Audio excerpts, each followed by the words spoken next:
नमस्कार मंडळी, श्री स्वामी समर्थ मंडळी. आज आपण एक अतिशय महत्त्वाचा विषय जाणून घेणार आहोत.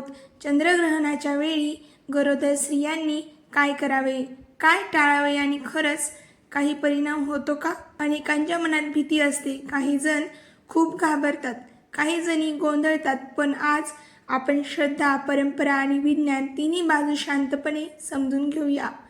मंडळी, चंद्रग्रहण हा एक नैसर्गिक खगोलीय प्रकार आहे. पृथ्वी, सूर्य आणि चंद्र यांच्यामध्ये येते आणि पृथ्वीची सावली चंद्रावर पडते. इतकंच साधं कारण आहे. पण आपल्या संस्कृतीत ग्रहणाला धार्मिक महत्त्व दिलं गेलं आहे.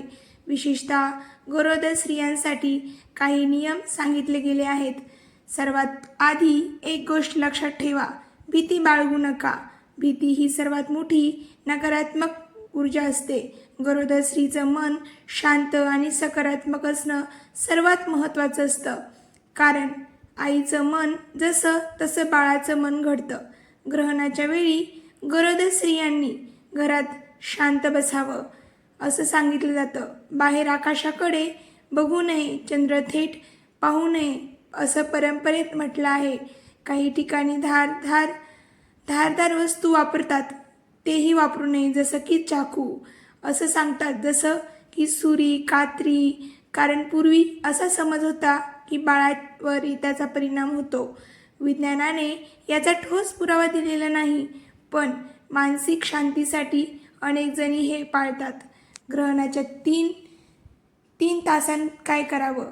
तर मंडळी, ग्रहणाच्या त्या 3 तासामध्ये सर्वात आधी स्वतःला शांत ठेवा. शक्य असल्यास धार्मिक पुस्तक वाचा, रामरक्षा, विष्णू सहस्रनाम, दुर्गा स्तोत्र किंवा आपल्या आवडीचा मंत्र जपा. मन सकारात्मक ठेवण्यासाठी नामस्मरण खूप खूप उपयोगी पडतं. जर तुम्ही देवावर श्रद्धा ठेवत असाल तर ओम नमः शिवाय, श्रीराम जय राम, श्रीराम जय जय राम किंवा श्री स्वामी समर्थ यांसारखा मंत्र हळूवार जपा. यामुळे मन स्थिर राहतं, मन प्रसन्न राहतं, भीती कमी होते आणि बाळावरही सकारात्मक परिणाम होतो. ग्रहणाच्या काळात जास्त झोप घेऊ नका, झोपू जाऊ नका. पाय व्यवस्थित ठेवा. ग्रहणाच्या काळात खूप काही नियम आहेत जे गर्भवती स्त्रीला पाळणे खूप गरजेचे आहे. यावेळेस चंद्रग्रहण भारतातून दिसत आहे, म्हणून त्यांना खूप काही गोष्टी पाळाव्या लागणार आहेत.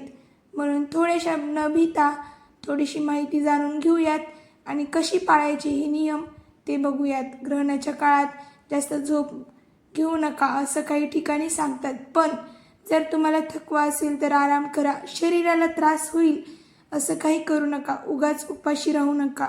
डॉक्टरांनी जे सांगितलं आहे तेच पाळा. जर भूक लागली असेल तर हलकं अन्न घ्या. काही ठिकाणी ग्रहणापूर्वी शिजवलेल्या अन्नात तुळशीचं पान टाकण्याची प्रथा आहे. श्रद्धेनुसार ते करता येईल.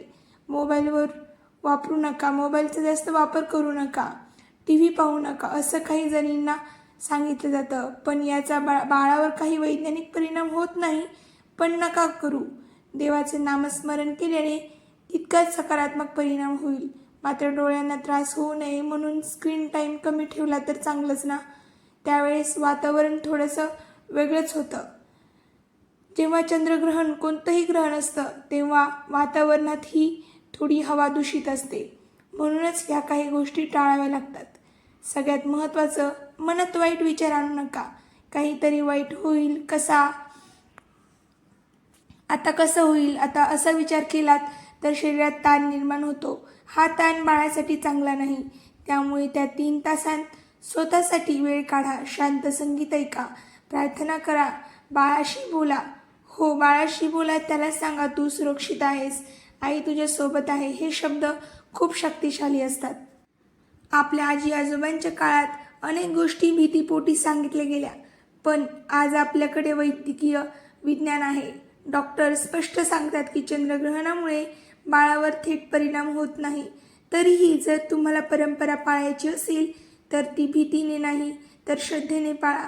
ग्रहण संपल्यावर स्नान करण्याची प्रथा आहे. स्वच्छ पाण्याने आंघोळ करा, देवाला नमस्कार करा आणि घरात सकारात्मक वातावरण ठेवा.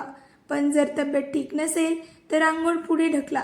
स्वतःला त्रास देऊ नका. आणि म्हणजे देवाची सर्वात सुंदर निर्मिती, तिचं मन आनंदी ठेवणे हेच सर्वात मोठं पुण्य आहे. त्यामुळे ग्रहणाच्या 3 तासांत तुम्ही काय करावं? शांत बसा, सकारात्मक विचार करा, देवाचं नामस्मरण करा, हलकं वाचन करा आणि बाळाशी संवाद साधा आणि सर्वात महत्त्वाचं म्हणजे स्वतःवर विश्वास ठेवा.